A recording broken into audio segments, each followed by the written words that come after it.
ഓം ശ്രീ ഗുരുഭ്യോ നമഃ. തോടകാഷ്ടകം.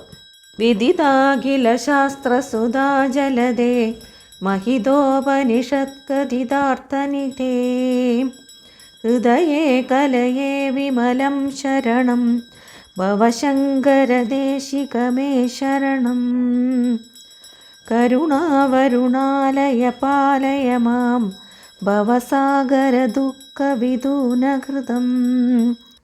रजयाखिलदर्शनतत्त्वविदं भवशङ्करदेशिकमे शरणं.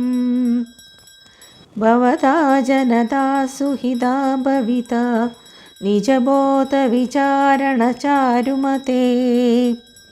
कलयेश्वर जीवविवेकविदं भवशङ्करदेशिकमे शरणं.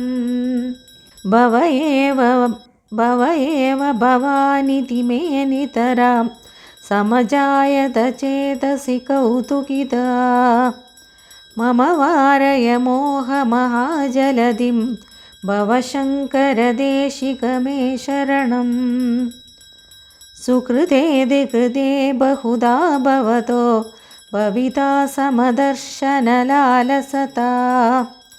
अदिदीनमिमं परिपालय मां भवशङ्करदेशिकमे शरणं. जगदीमविदुं कलिताकृतयो विचरन्ति महामहसच्चलता.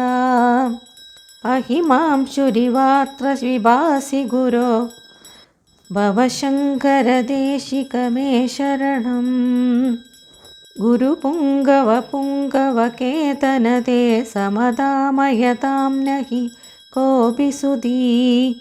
शरणागतवत्सलतत्त्वनिधे भवशङ्करदेशिकमे शरणं. विदितानमया विशदैककला न च किञ्चन काञ्चनमस्ति गुरो. द्रुतमेव विदेहि कृपां सहजां भवशङ्करदेशिकमे शरणं. भवशङ्करदेशिकमे शरणं. भवशङ्करदेशिकमे शरणम्.